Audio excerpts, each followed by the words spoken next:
What's the secret mantra for success without stress? So secret mantra is this only, spiritual. So we will quickly see this acronym called spiritual. So the acronym of spiritual, some of the points which we have written down here, they can help a person to overcome stress. One by one I will go into each of these as we go along. First and foremost, in the Gita, very beautiful aspect is Swadharma. Swadharme nidhanam shreyaha paradharmo bhayavaha. Beautifully Arjuna was told by Shri Krishna that if you live in Swadharma, even if you feel that it is not very meritorious, it is better to live in one's own Swadharma than to shift and do something what one is not made for, than to go into paradharma. So Swadharme nidhanam shreya. Each one must identify what is my temperament. What am I really made for? What do I really love to do? Being in a wrong field, how much ever hard work I do, I may achieve success also, but I will not be happy. I'll give you one example of that. All of you know him? Andre Agassi. Who is he? Very famous tennis player, successful tennis player, married a tennis player also, Steffi Graf. You know, he set so many trends in tennis. When we were in school, he was one of the leading tennis stars. He will have a ulta topi and one punk, one earring and color clothes and all that, and a lot of trends he set in tennis. What does he say? In his autobiography called Open, this is what he has to say. I play tennis for a living, even though I hate tennis, hate it with a dark and secret passion and always have hated it. Can you imagine? Is this real success? In the eyes of the world, very successful person. Earned lot of money, fame, name, everything. His father put him into tennis at a very early age, and every day he has to hit 25,000 balls. There was a machine, and that machine will throw 25,000 balls. He has to practice. And through sheer practice, he became champion. But does he love tennis? Can you imagine spending the whole life doing things which you don't love?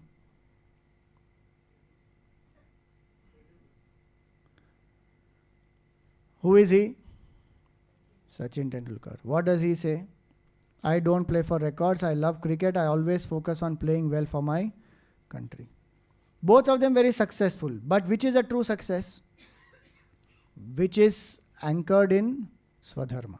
What am I really made for? It is not too late to discover that, even if one has not discovered it so far.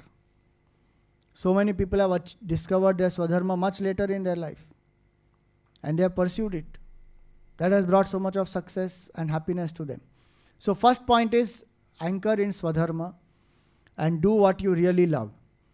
So in management they always say that, if you want happiness for an hour, take a nap.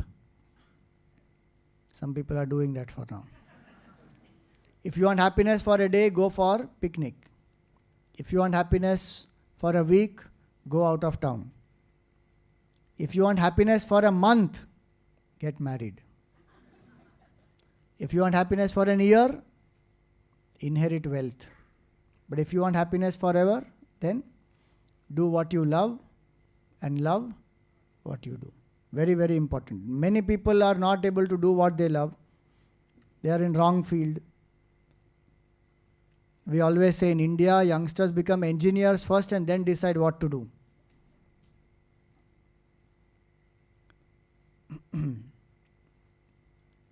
And many people don't love what they do. So many homemakers, they have such a low self-esteem. Who are you? I'm just a homemaker.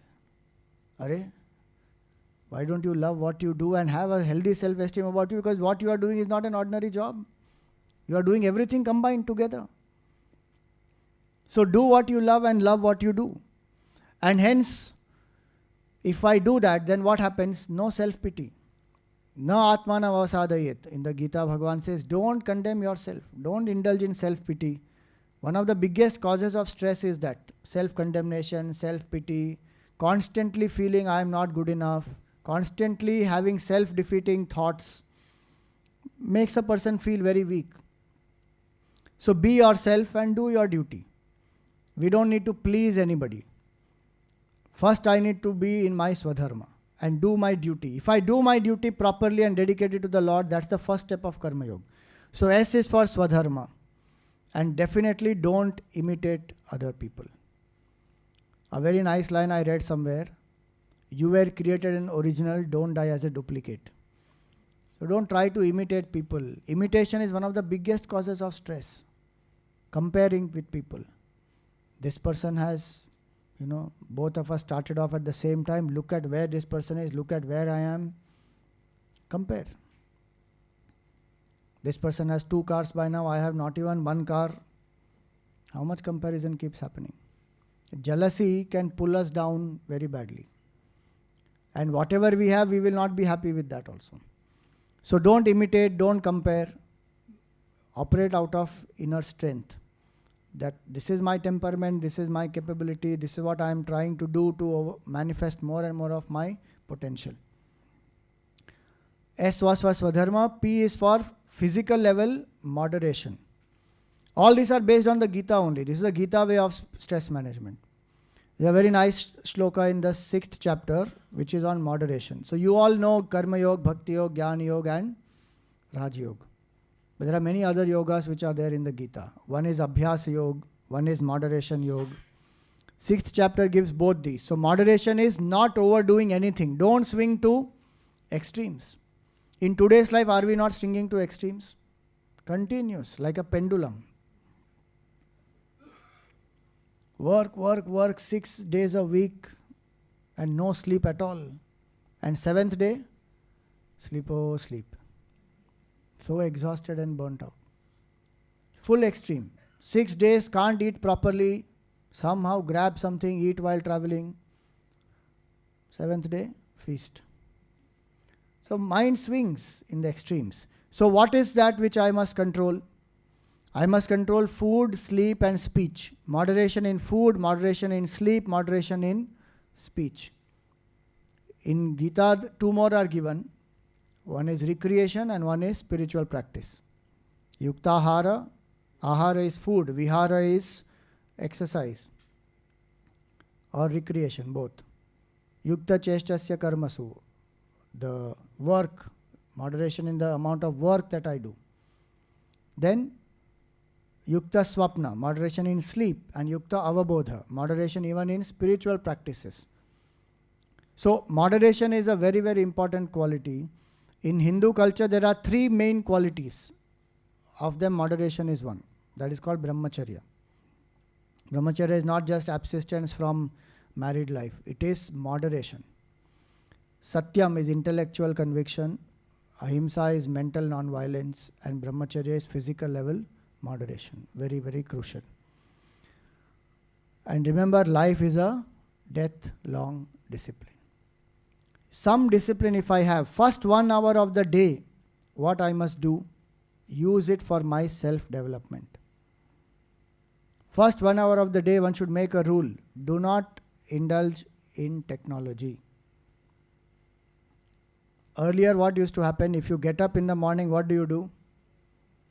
Karagre vasate Lakshmi, Karamule Saraswati, Karamadhye tu Govinda, Prabhate Kara Darshanam. That's a very nice way to begin the day.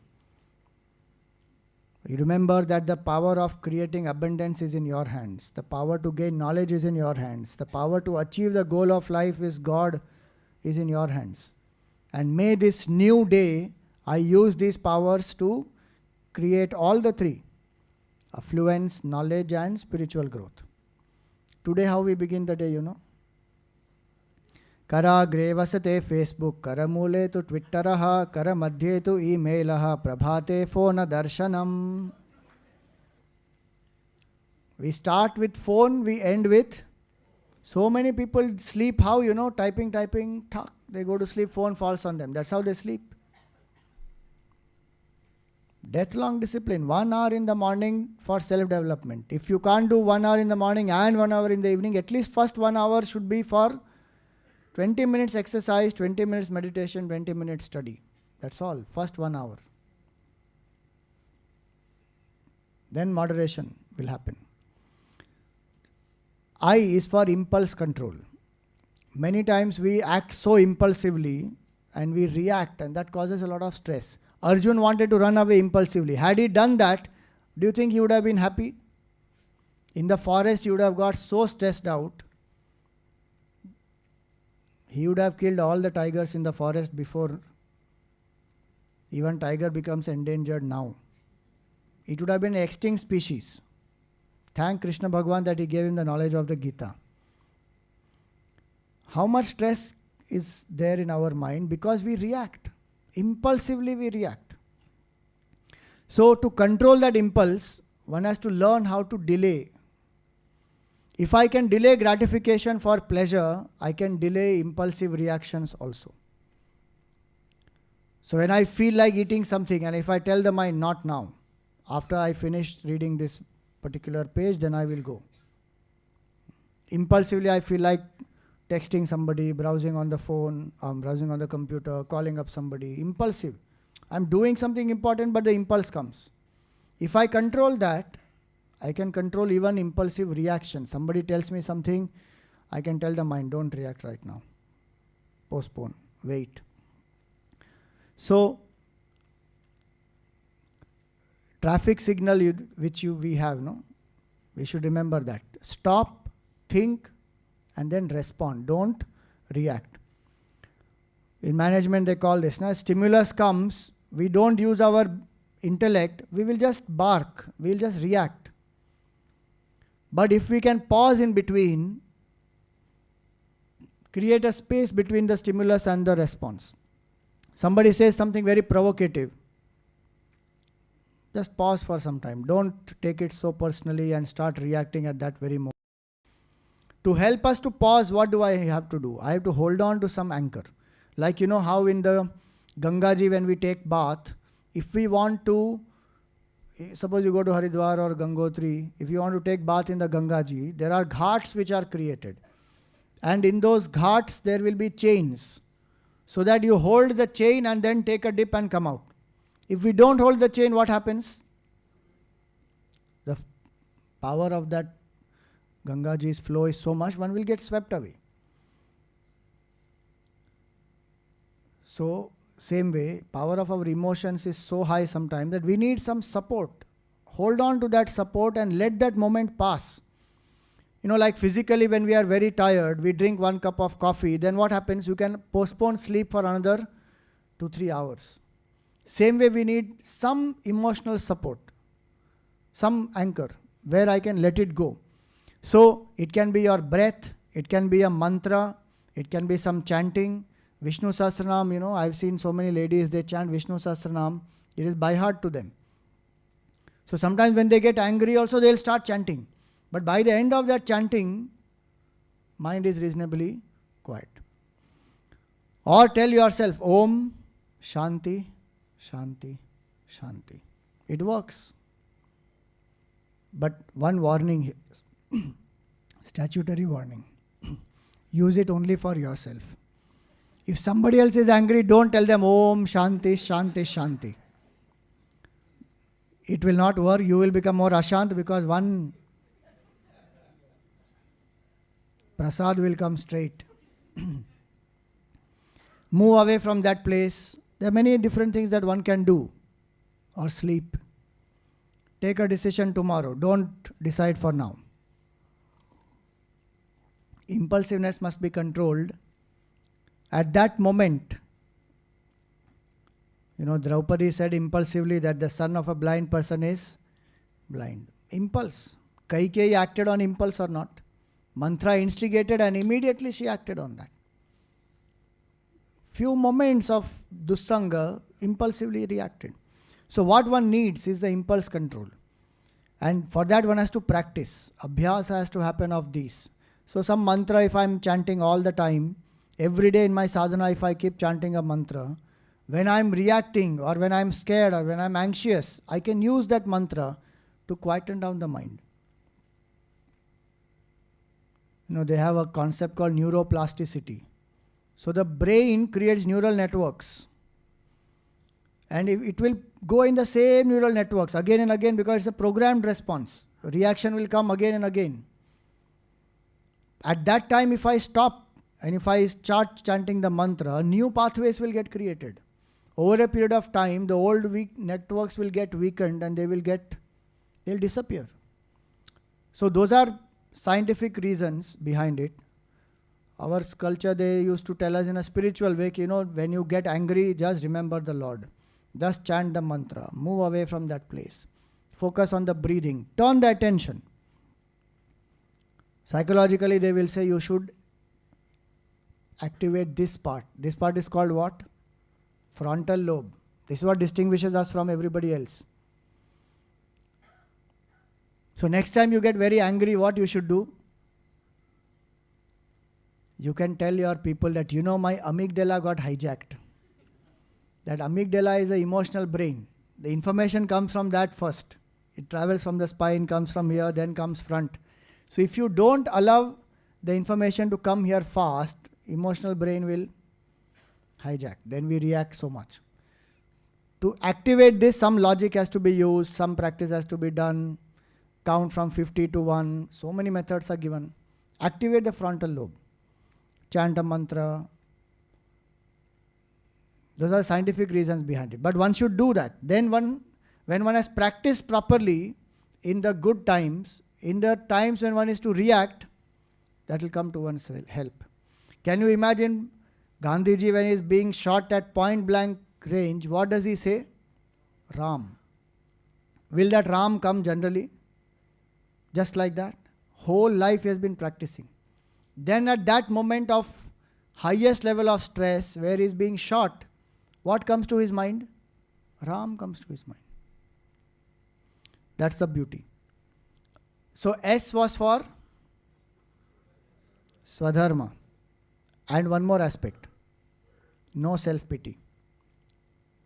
P was for physical moderation.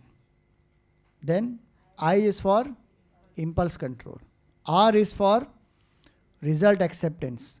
Anxiety for the result is what causes the disturbance. Not that I expect a result, but if I insist on that result, that anxiety caused by that insistence is what is the problem. Gita doesn't say don't expect a result. Gita says you expect the result and work hard. Do you think that Krishna Bhagwan did not have any expectation from Mahabharat war? Or did he have an expectation?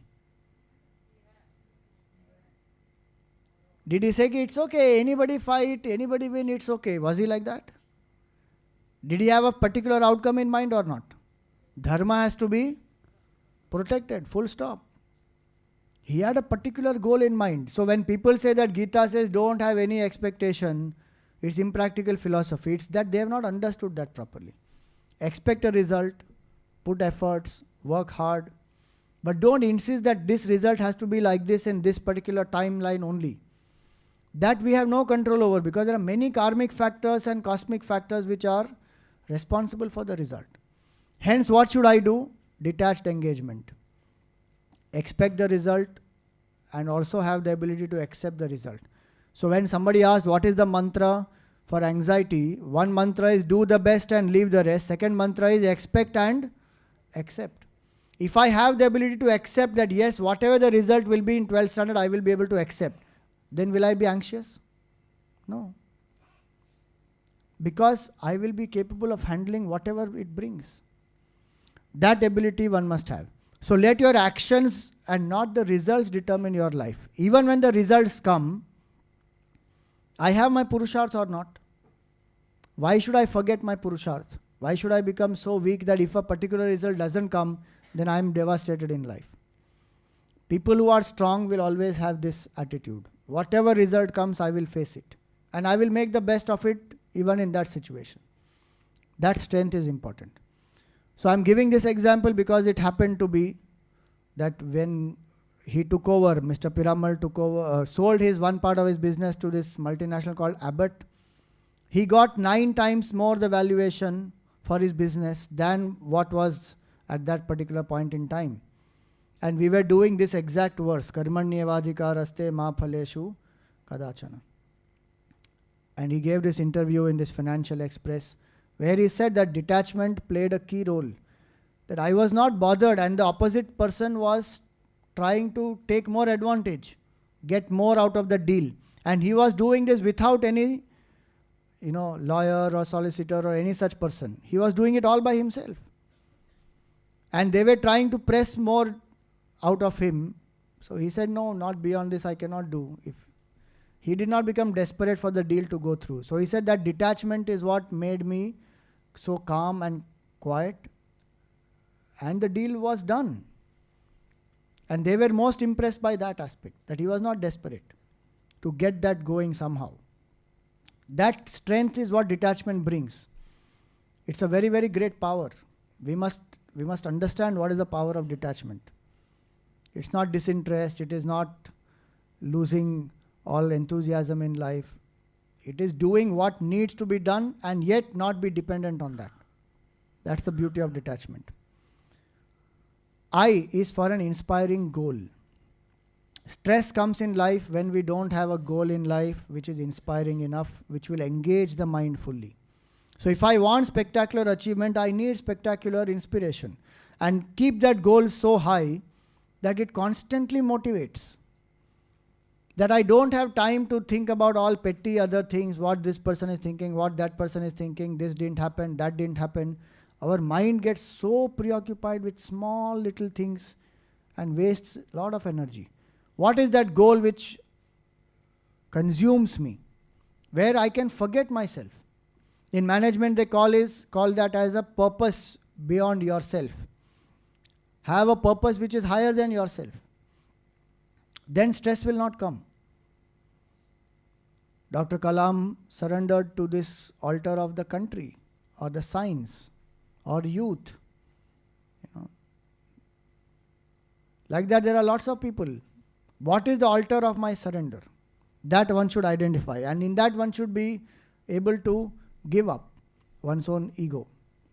Gurudev surrendered himself at the altar of sharing the knowledge of the Gita and bringing Vedanta to the masses and reviving Hindu culture.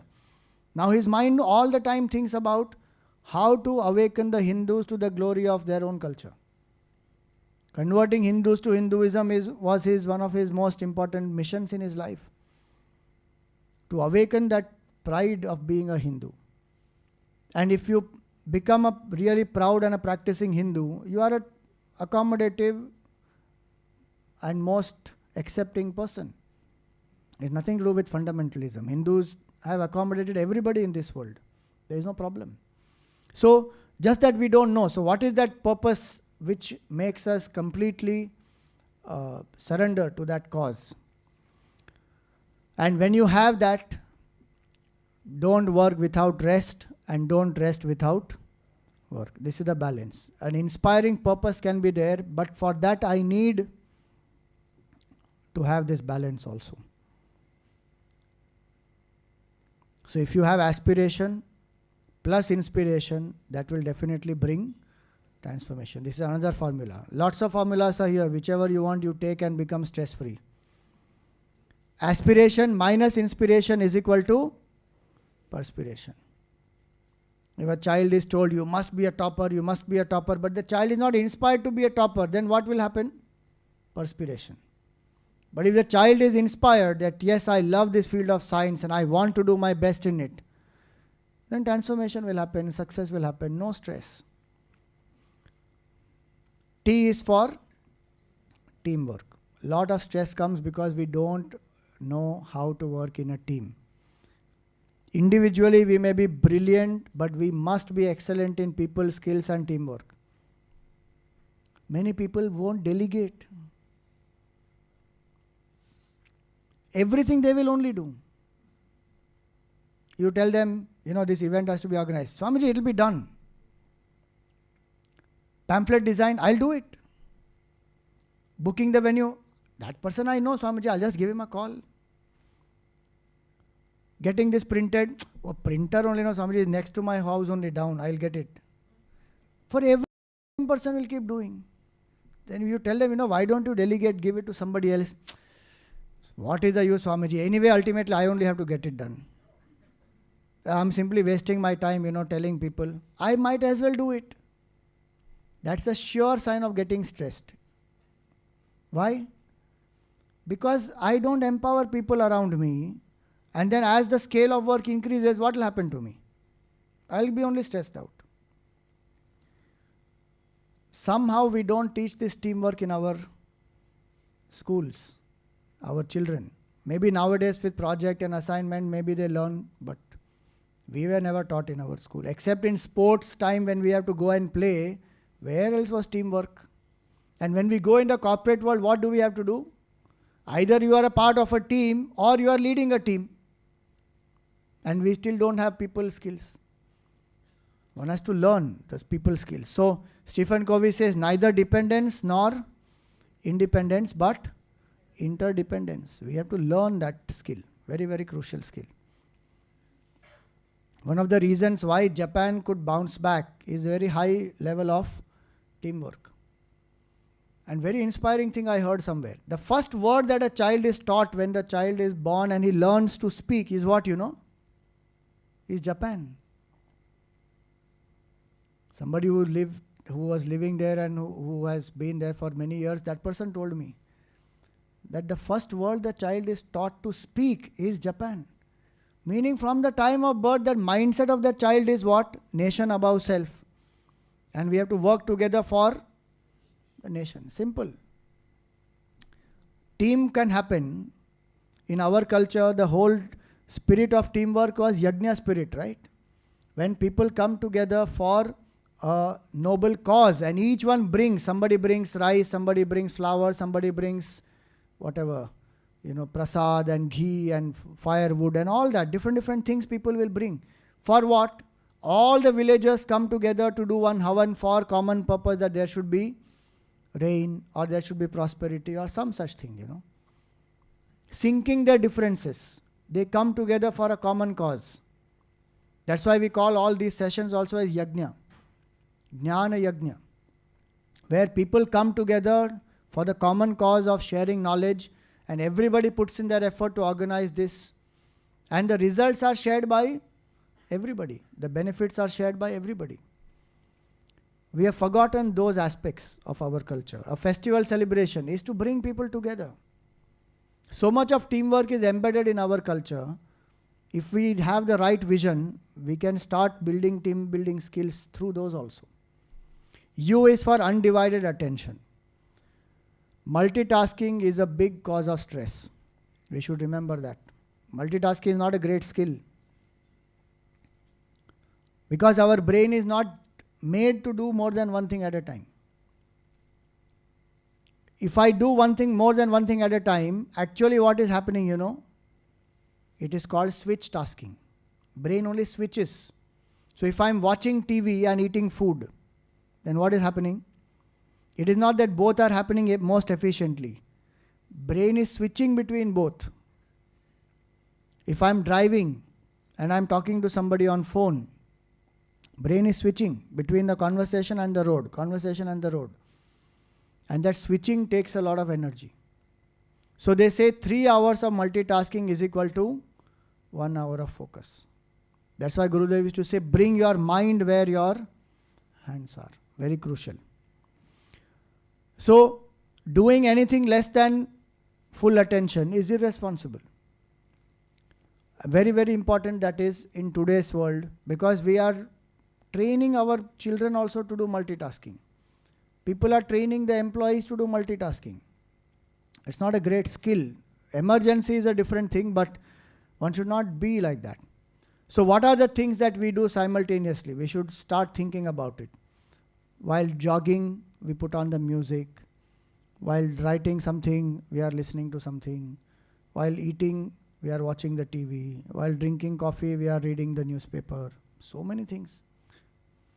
Some of the very simple tips we must follow are these. Exercise with attention, full attention. On the body, on the breath, on the movement, on the what the muscles are going through. Exercise with full attention. Eat while you eat. No distractions.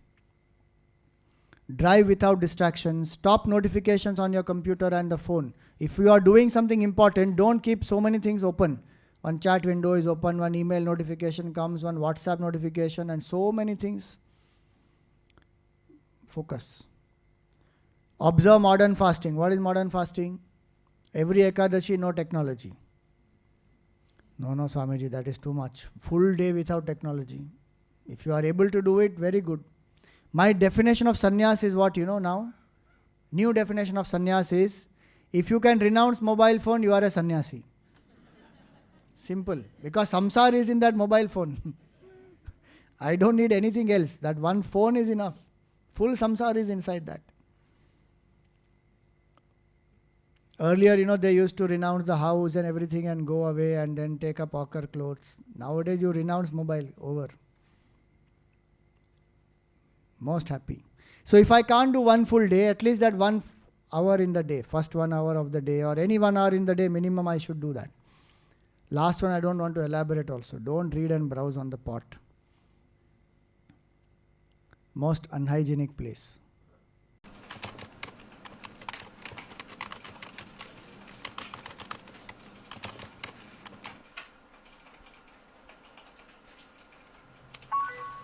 Hey, dog. What's up? Danger and Company. Oh, hello, Mr. Cat. Your invoice number,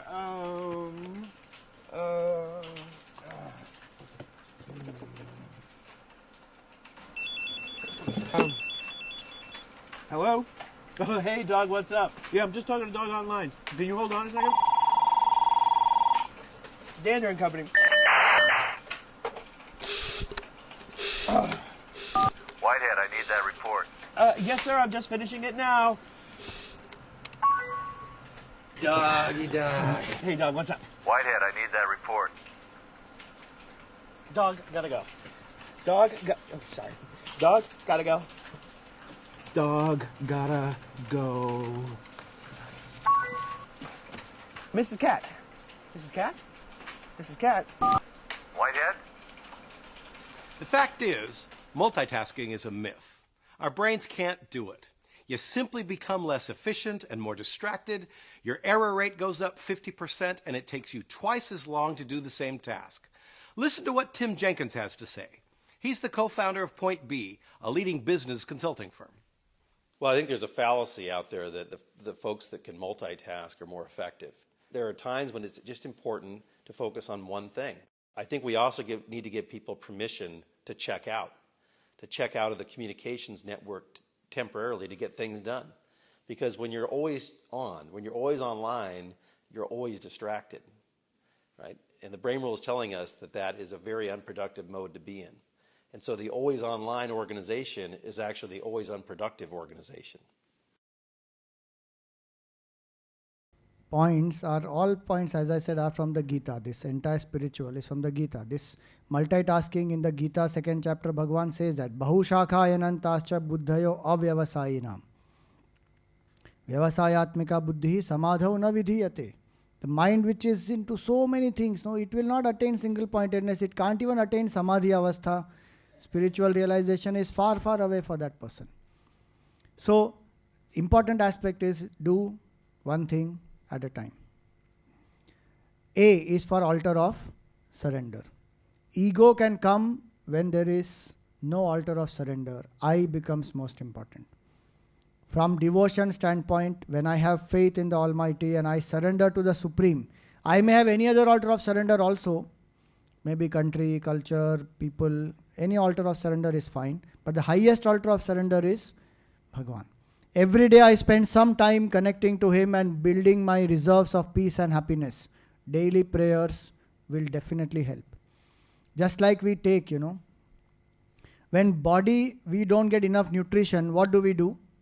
We take multivitamin, no? To supplement whatever is the deficiency. But in case of body, at least basic food we are eating, no? In case of mind, basic food also we are not giving. So, meditation, prayer, study, sadhana, very, very crucial. Altar of surrender. And last is let go of the ego. The root cause of stress is ego. I. The lesser this I, the more is the person free from stress. So the more I identify with a larger purpose, more easier it is to drop this I. And the simplest way to drop I is, don't take anything personally. Don't feel rejected. Don't get stressed out because of that. Take things more objectively. If an idea is rejected, idea is rejected. Why should we feel rejected? But we take it very personally. So don't take it personally, and know very, very clearly that whatever work happens, Bhagwan is the doer, I am only a instrument. These are all spiritual principles. When Bhagwan says, Nimitta matram bhava savya sachin. Oh Arjun, be just a nimitta. And the best instrument that Bhagwan loves, Krishna loves, is the flute. It's empty. So we should know that work happens through us and not by us. Let the work happen through us, and let's reduce that ego pressure. And it is possible to live and be successful without the ego. I need to find an altar of surrender. I need to find an altar of dedication. That's all I need. So this is a spiritual way. These are all different spiritual mantras of how to live a life of strength. This is the formula that I told you. 20 minutes exercise, 20 minutes meditation, and 20 minutes of study. The study is spiritual literature or psychological self-help books. Don't say Swamiji said only 20 minutes of study. So the students don't start feeling so jubilant and go and tell your parents that only 20 minutes Swamiji said. No. Study spiritual literature. Anchor oneself at the BMI level, all the 3 levels. So this is our summary. Spiritual solution to stress.